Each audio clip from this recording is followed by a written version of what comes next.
the year's end edition of the Narrative Off the Cuff with Elite News and Daryl Blair. We're at the end of 2020, and this has been a tumultuous year. Not with regards to the pandemic, not with regards to the killing epidemic as it relates to African Americans at the hands of police and other vigilante groups, but the collective of it, especially this last year of this rogue president, Trump. I want to remind you that we have passed many a failure en route to success. And success is still reachable, but hadn't been attained because we're still dying.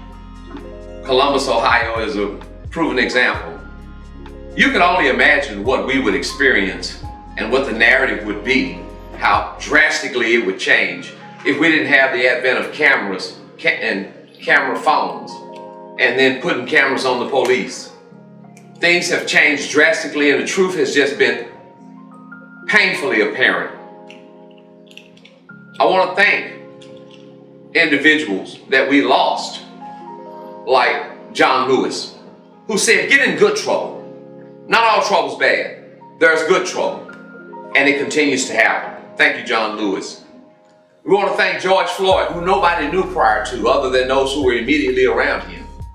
But yet we've come to know him. He's come to be a rallying cry, not just in the state of Minnesota, not in the state of Texas, not in the United States, all over the country.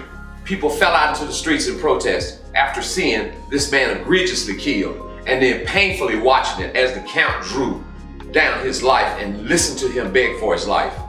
These things have taken place in society long before these cameras came at hand. And yet now they are being revealed and the camera speaks for itself. Remember that statement, a picture's worth 1,000 words? Well, you had video and audio with it. We want to thank and reflect and be reminded of Tatiana Jefferson. Yes, the young lady who somebody called for a safety check or a suspicious person, and the person whose home it was ended up killed. We want to thank Breonna Taylor and honor her in her loss of her life at the hands of some rogue police officers who were errant and derelict in the execution of their duties, or let's say the execution of Breonna. I want to thank Ruth Bader Ginsburg, who challenged and who sold the story that it doesn't take a village to make a change, it takes an individual in the village to rally the village to make a change. She did that. She went against all of the norms, all of those things that didn't stand in her wake, that stood in her wake, she continued to march through, pass, over, under, around. She did that. Rest in peace, Ruth Bader Ginsburg. I want to thank Charley Pride. Yeah, he broke the color barrier with country and Western music, and he was very effective. Not only was he a great entertainer, he was a prudent businessman. Yes, he was. Go check his legacy and his history. He was a prudent businessman. Back in the days when everybody was living in Preston Hollow and all the bankers and lawyers were living out there, Caucasian that is, Charley Pride lived out there. Not only did he live there, his house was one of the few that was paid for. Yes, at the time that he bought his house. He didn't mortgage it, he bought it. Thank you, Charley Pride. He played Negro League Baseball with my father. He was a friend and supporter. I talked to him as late as 3 weeks before he passed. God is good, and he always knows when the calling is coming. Yes, he does. I want to thank Chadwick Boseman, not just for his acting, but his humanitarian value, his educational value, his stature, his character, and most of all his morals.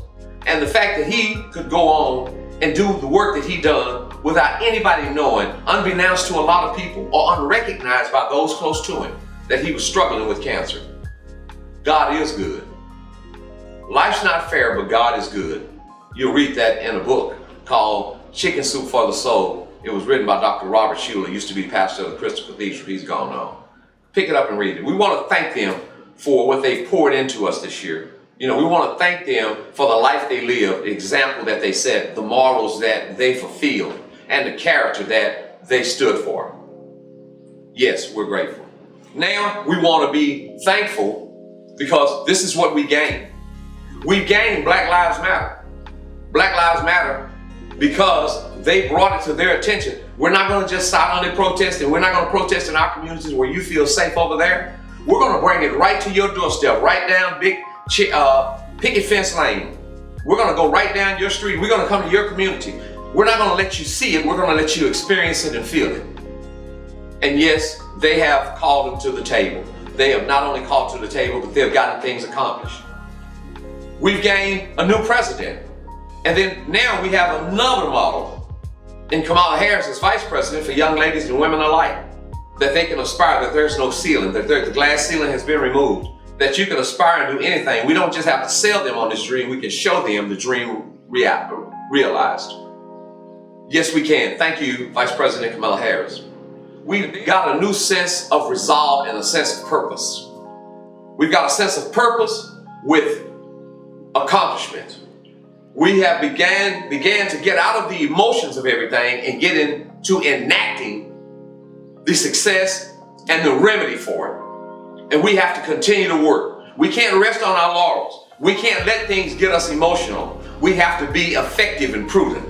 That's what we have to do in this coming time.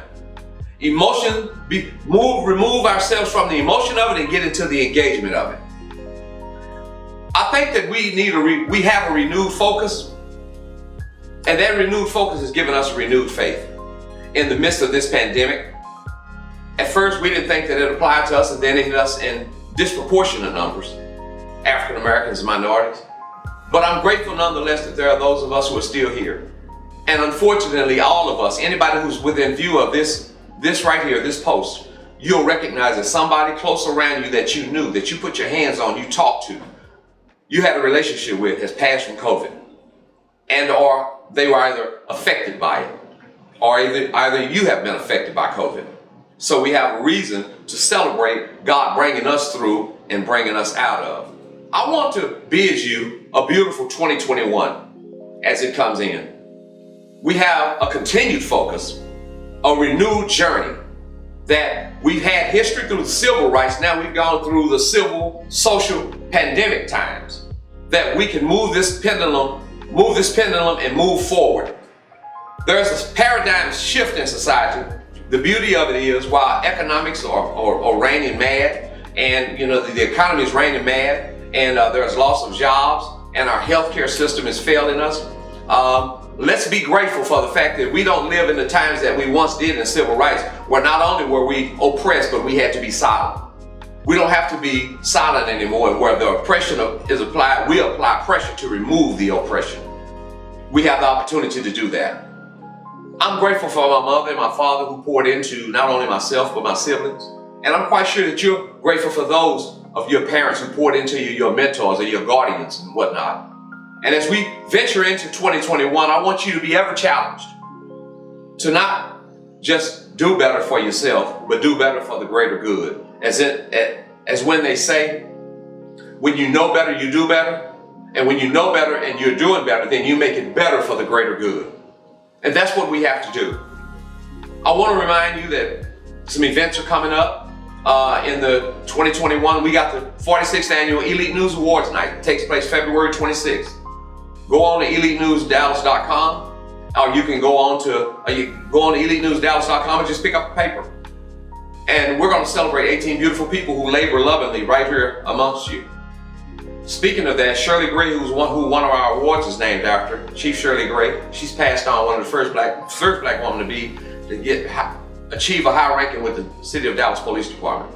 She's gone on, she's passed on. So has Zach Belton, who was an officer, high ranking brother officer in the Dallas Police Department. He's passed on as well. So you also lose legacy, but you gain some. So for whatever we lose, God gives us the ability to have it replenished. He replenishes us with much. I don't know that I'm as greatly emotional this week. We still have politics that we have to deal with and elected officials who we have to address. And then the city council elections are coming up in May. You're going to have to ask some hard questions and give some challenges to those individuals who are running, and not let them sell you on what they want to do, but you better instill in them what it is they need to do for you and the community and the city of Dallas on a whole scale. I'm blown away that we've had this opportunity. For those of us who come across the finish line from 2020 to 2021, God bless you. And it's not by your strength, not by your might, not by your wisdom, not by your smarts or your cunning, but it's by the grace of God that we have survived and He has brought us thus far. That February 27th, we're gonna have a great time. Some of this pandemic stuff will be lifted, and we're just gonna go out and attend and have a great time at the Prairie View Grambling State Fair Classic. It's back on. We're gonna have it in February and then again in October. We'll just do first things first. Let's go out with ALW, City of Dallas, and State Fair Classic and celebrate the Grambling, the world famous Grambling Marching Band, and the Prairie View Marching Storm in conjunction with those great football teams as they battle for a SWAC championship to dismount already crowned Jackson State with Deion Sanders. It won't fall out the way they think it will. That's absolutely right. Then I want to take this opportunity to remind you of Juneteenth 2021 as we approach that year. Juneteenth 2021, June 19th. That's the Juneteenth Festival celebration in March. Starts at William Blair Jr. Park into Fair Park. Get in touch with us. DFW JuneteenthCelebration.com is the website, or you can call the Elite News. It all benefits the Blair Foundation. And then finally, I want to say thank you to our sponsors who has carried us through this year. I want to thank you, Brian Everstein, the 100 Old School Lawyer. I want to thank the ever-esteemed and morally valued Sherman Roberts over at Citywide. My prayers and certainly God's blessings are upon you, Sherman. I want to thank Teresa Hawthorne at Fox and Hawthorne Law Firm. And then I want to thank Calvin Johnson, who has stepped aboard as a sponsor, Calvin Johnson and Associates Law Firm. And until next year, I want to take this opportunity to bid you ever so great love. And I want you to celebrate in what God has brought you through and to. So until next time, you know what I want you to do? Get it on your mind. God bless and God keep is my prayer.